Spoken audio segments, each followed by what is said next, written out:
함께 읽겠습니다. 시작. 들으라. 너희 중에 말하기를 오늘이나 내일이나 우리가 어떤 도시에 가서 거기서 1년을 머물며 장사하여 이익을 보리라 하는 자들아, 내일 일을 너희가 알지 못하는도다. 너희 생명이 무엇이냐? 너희는 잠깐 보이다가 없어지는 안개니라. 아멘. 한문에도 보겠습니다. 마태복음 6장 34절입니다. 마태복음 6장 34절. 마태복음 6장 34절입니다.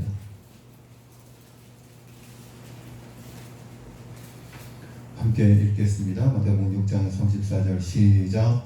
그러므로 내일 일을 위하여 염려하지 말라. 내일 일은 내일이 염려할 것이요 한날의 괴로움은 그날로 족하니라. 아멘. 할렐루야. 우리 앞뒤 좌우에 있는 성도들하고 인사하겠습니다. 풀리리라. 풀리리라. 풀리리라. 무슨 저기 2단 사이비고. 한국교회가 어렵다고 합니다. 인원이 예전보다 줄었으니까 헌금이 예전보다 적어지니까 맞습니다. 어찌 보면 생태인 것 같습니다.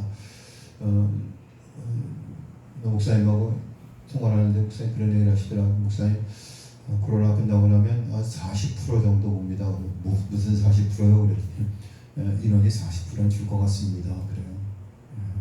100명 모이는 교회는 60명 정도 남을 것 같다. 40%는 돌아오지 않을 것 같습니다.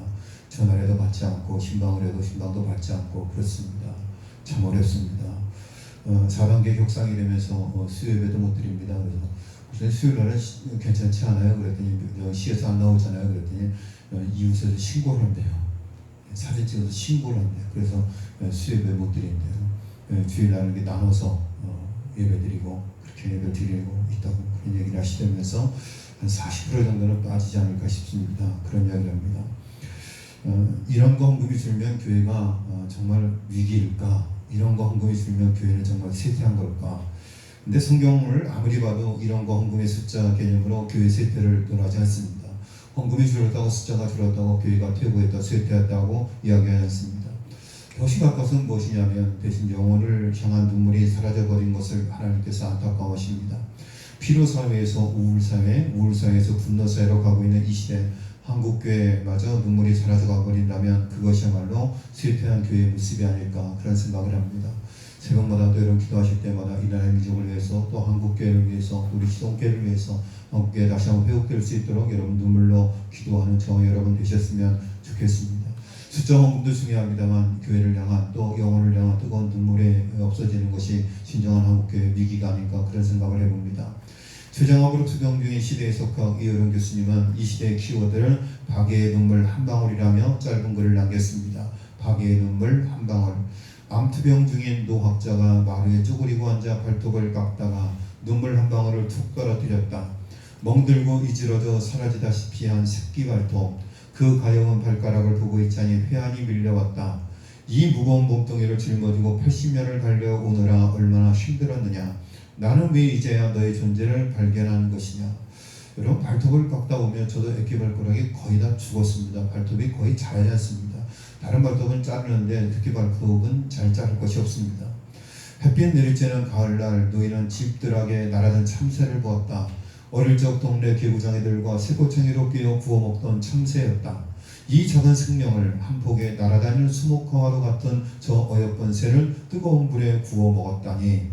종종 걸음치는 새를 눈길로 줬던 노인은 종이에 연필로 참새를 그렸다. 그리고 썼다. 시든 잔디밭 날아든 참새를 보고 눈물 한 방울. 새끼 발가락을 보면서 그리고 어릴 적 새꼬챙이에 끼어서 먹던 그 참새를 보면서 지금은 그 참새가 날아다니는 것을 보면 마치 한 폭의 그림같이 너무나 아름다운데 그때는 왜 그것을 잡아서 새꼬챙이에 끼어서 먹었는지. 그리고 썼다. 시든 잔디밭 날아든 참새를 보고 눈물 한 방울. 자신의 지나온 인생을 돌아보며 자신의 새끼발가락 그리고 참새를 보면서 눈물을 흘리는 자신의 모습을 보면서 이 시대가 무엇이 정말 소중한 것인지 라는 것을 다시 한번 되새겨보게 합니다. 다행인 것은 오늘 무관심한 그대여 언젠가는 눈물이 되라는 성령님의 인도가 우리를 이끈다는 것입니다. 눈물을 쏟으며 희망과 사랑을 전하게끔 주님께서 시독교의 성도를 이끌고 있다는 사실입니다. 인생이 재미있고 의미 있는 이유가 무엇입니까? 아무리 힘들어도 눈물이란 가장 강력한 소망 백신을 경험하게 된다는 것입니다. 우리 모든 성도들이 삶 가운데 하나님의 은혜를 기억하며 자신의 삶을 돌아보며 정말로 이 시대의 안타까운 모습을 바라보며 눈물 한 방울 흘릴 수 있는 그 눈물의 회복이 다시 한번 일어날 수 있기를 간절히 소망합니다. 눈물이란 가장 강력한 소망 백신을 경험하게 되는 것입니다. 어찌 보면 이 시대 보이지 않는 실체인 코로나19와 싸워나가면서 이 시대를 정말로 이끌고 치유할 수 있는 것은 바로 그 눈물의 회복이 아닐까 생각해 봅니다. 시편 126편 5절에 보니까 눈물을 흘리며 씨를 뿌리는 자는 기쁨으로 거두리로다. 내 눈물이 주야로 나의 음식이 될 때가 있습니다. 여러분, 다윗은 자신의 눈물이 음식이라고 고백하고 있습니다. 자신의 죄악된 잘못을 철저히 하나님 앞에 회개하면서 자신의 침상을 눈물로 적시고 그리고 그 눈물이 나의 음식이 되었다라고 고백하고 있습니다. 그러나 화석으로 남지 않아 아무도 모를 그 눈물을 주님이 기억하고 계십니다. 오늘 내가 눈물을 흘렸다는 것을 알아주는 주님이 계신 것만으로도 우리는 위로를 받을 수 있습니다. 여러분이 하나님 앞에 눈물로 기도할 때 이 나라의 민족을 위해서 죽어가는 영혼들을 위해서 이 시대를 위해서 그리고 우리 시동리 주민들이 주 예수 그리스도 앞으로 돌아올 것을 위해서 눈물로 기도할 때 하나님께서 여러분의 눈물을 기억하시고 그 눈물을 통해서 하나님의 놀라운 역사가 일어나게 될 줄로 믿습니다. 어느 목사님의 간증입니다. 지금도 잊을 수 없는 한 형제가 있습니다. 제가 소속된 노회 목사님들과 함께 모 교도소를 방문해 예배를 드렸을 때의 일입니다. 100명의 제소자 형제들이 함께 했는데 특성 순서가 되자 한 청년이 찬양했습니다. 이 청년이 찬양을 하기 전 다른 형제가 그를 이렇게 소개했습니다. 지금까지 12년 동안 교도소에서 보냈는데 내일 출소 예정입니다. 목사님들이 모여서 위로 예배를 드리는 것 같아요. 교도소를 방문해서 미문하게 찾아온 것 같아요. 예배를 드리는데 특성화는 그 청년, 내일 출소하는 청년입니다. 소개를 듣고 목사님이 그 형제의 얼굴을 쳐다본 뒤 깜짝 놀랐습니다.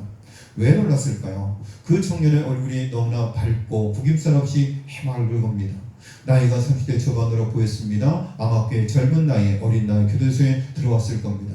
목사님이 12년 동안 어린 나이 교도소에 들어와서 모진 힘들고 어려운 시간들을 보냈는데 그 청년의 얼굴에서 분노와 상처, 원망을 찾아볼 수 없었기 때문에 그 청년의 밝은 모습을 보고 충격을 받았습니다. 더욱이 성간의 가운을 입고 찬양하는 그 청년의 모습이 마치 하늘의 천사처럼 보였다고 회고하고 있습니다.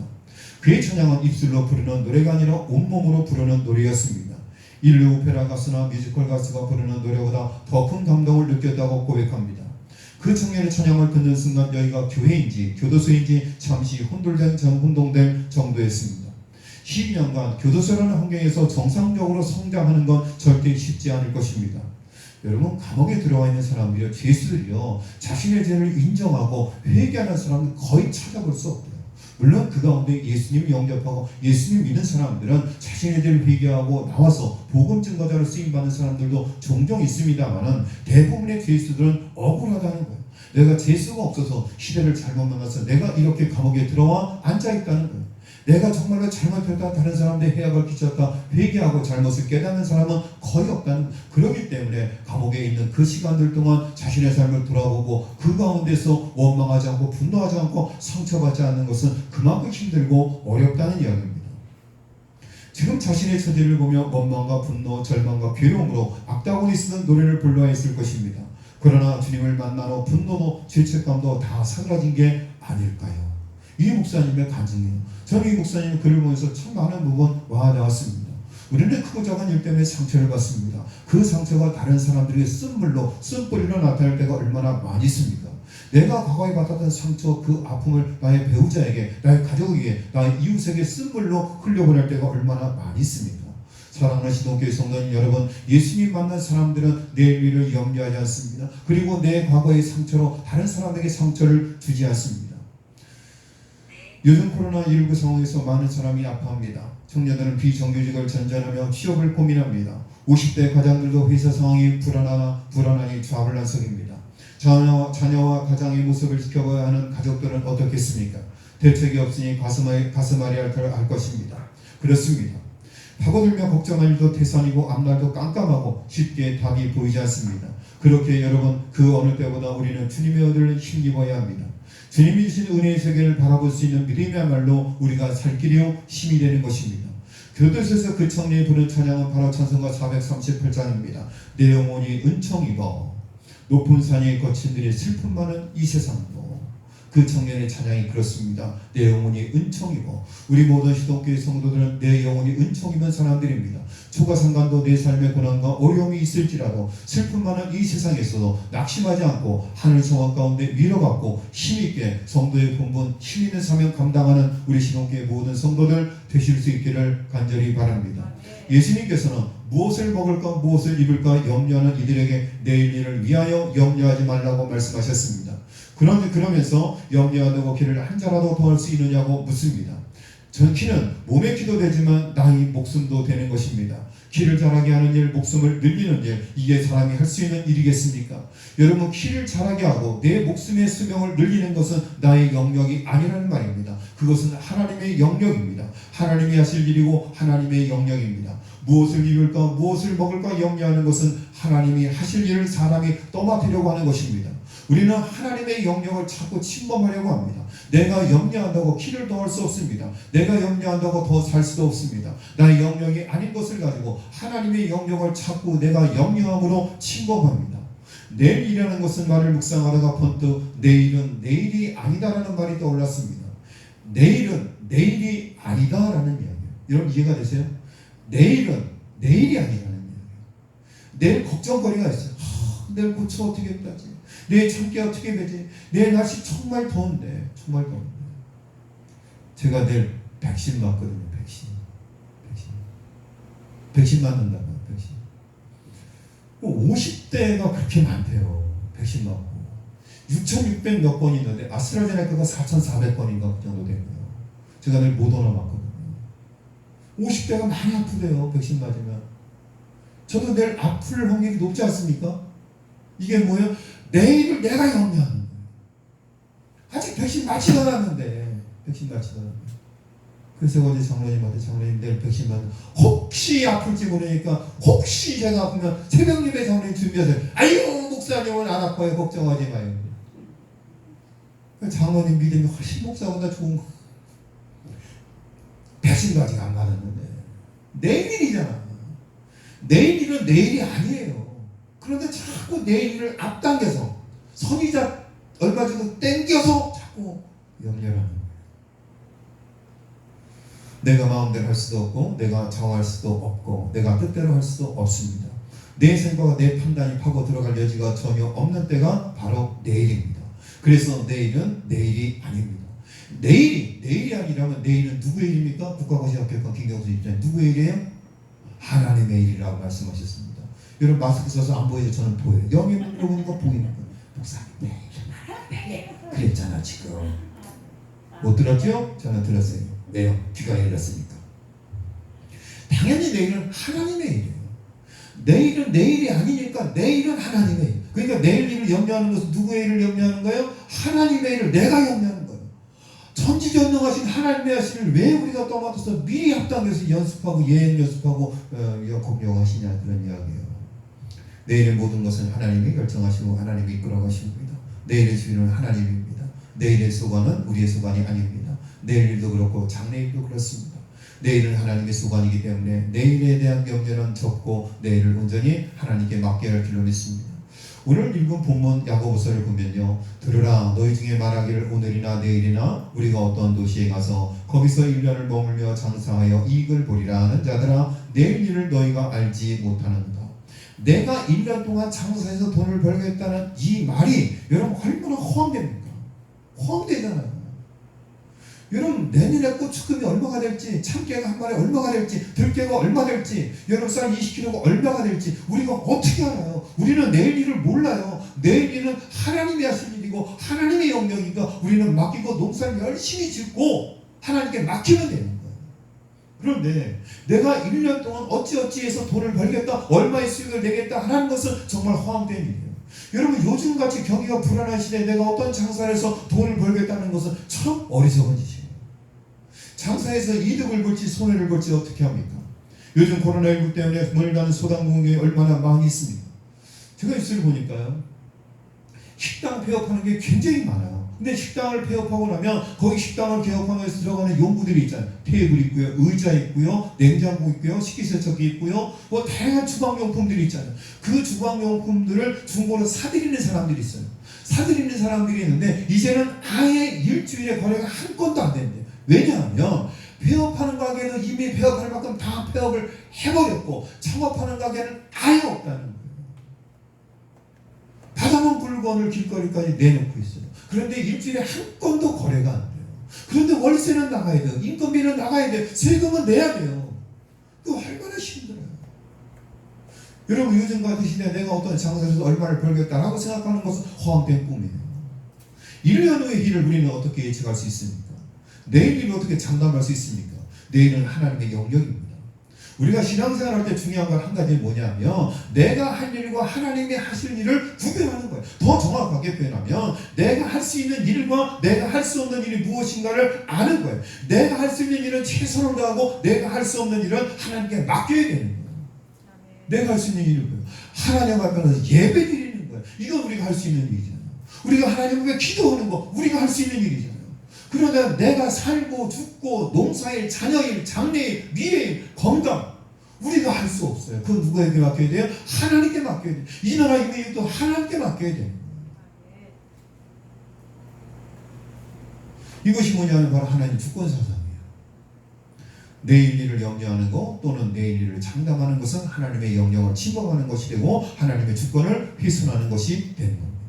내일은 내일이 아니고 하나님의 일이기 때문에 그렇습니다. 우리의 생각에서 하나님의 주권을 확보해야 됩니다. 우리의 생활 속에서 하나님의 주권을 인정해야 됩니다. 우리 가정에서 가족들이 함께 예배드릴 때도 하나님의 주권을 찬양해야 됩니다.